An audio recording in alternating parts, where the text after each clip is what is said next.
I'm Algernon Cash, and you're locked in live.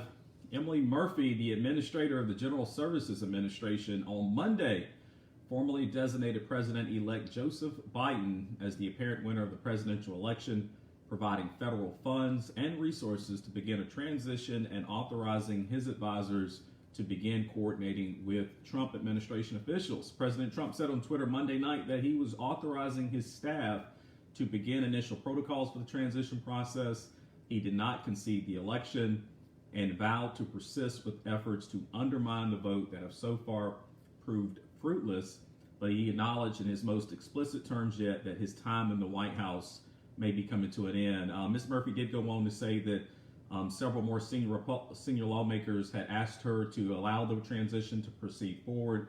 I know many CEOs and industries around the country have been placing pressure on President Trump as well as Ms. Murphy to allow the transition to proceed.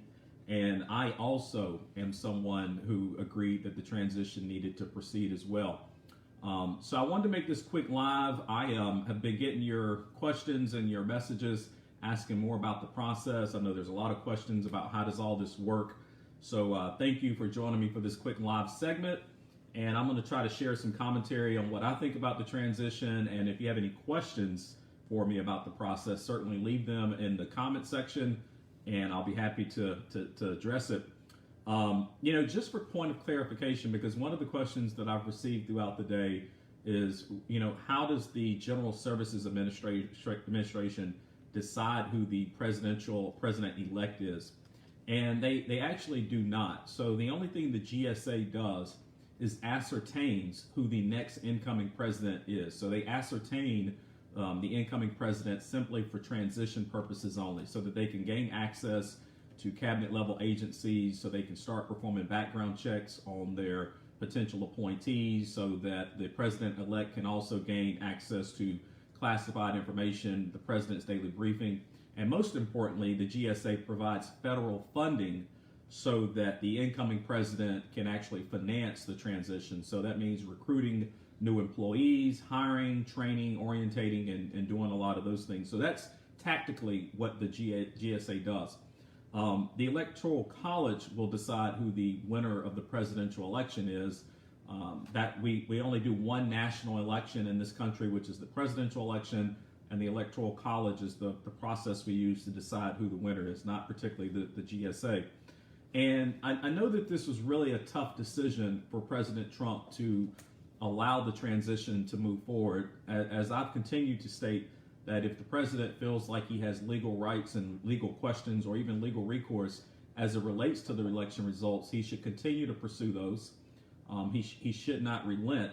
But it was really important that we allowed the transition process to begin, so that if in the case that Joe Biden does win the presidential election, he is able to deal with the viral pandemic, the economic crisis, and some of the national security threats that we have out there. So I applaud President Trump for placing America first.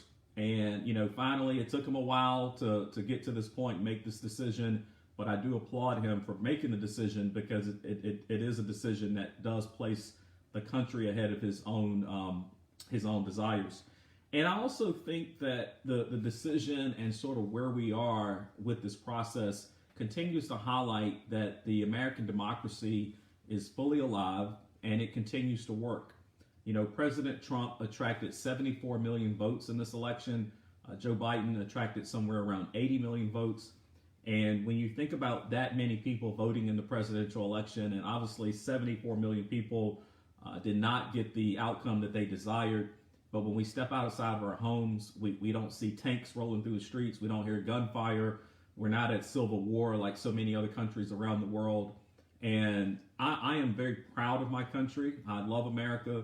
And despite the fact that, the president may have made some rhetoric over the last few weeks, or some comments that people disagree with, we are still going through a peaceful transition of power. And I think that speaks volumes about the American democracy, the American idea, and just who we are as a country in terms of being a leader around this world. Now, to my conservative friends, I know that this is a really tough pill to swallow. I understand that so many of us feels like we got cheated. We have lost a lot of trust, not only for the system, but also for the electoral process. I'm old enough to remember going back to 2000 when Democrats for 8 years decried that George Bush was an illegitimate president.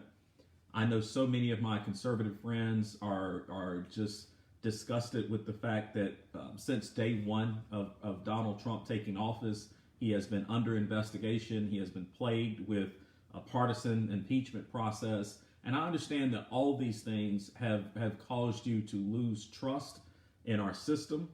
And many of you no longer even trust the electoral process because of the outcome of this most recent election. So I totally sympathize with you.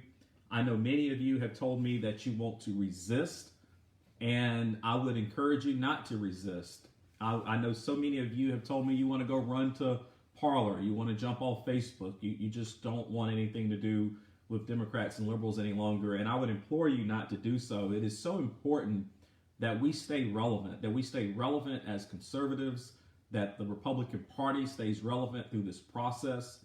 We have so many challenges that are still ahead of us as a country that we're going to have to work together on. And if Joe Biden does take occupancy of the White House on January 21st, he's going to need all the best and brightest ideas and all the talent possible to navigate not only through this pandemic that we continue to be plagued with, but the economic crisis that I feel like is actually deepening and becoming worse. So this is not a time for conservatives to run away. It's not a time for us to resist.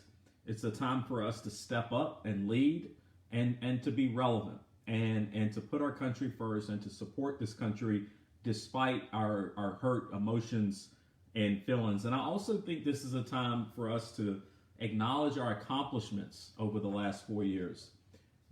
Under President Trump, we have been able to attract millions of new people into the Republican Party. I still believe that we have laid the groundwork to attract even more new members to the party, whether that's Black voters, Hispanic voters, and so many others out there where we can create a larger tent so that we can be not only competitive in the 2022 midterm election, but be just as competitive in the next presidential election cycle in 2024. So we still have a lot of work to do, and we still have a lot of road ahead of us. And so I want to encourage my conservative friends to keep up the fight. Let's continue to look forward. Again, I am happy that President Trump is allowing the transition to move forward. I encourage him and all of his supporters and legal team to continue to ask questions, to push back, and make sure that we understand how the electoral process worked. But it was absolutely critical that we allowed this transition to get underway. So you guys, I'll have a full Locked In show coming on later today where I'll be interviewing the Guilford County Public Health Director. Make sure you tune in for that. If you have not done so, I really want you to go to YouTube and subscribe to my channel. There's so much great content that we're publishing there. And in the next couple of weeks, I want you to look out for my new podcast, Locked In, that will be launching here soon. Until next time, y'all stay locked in.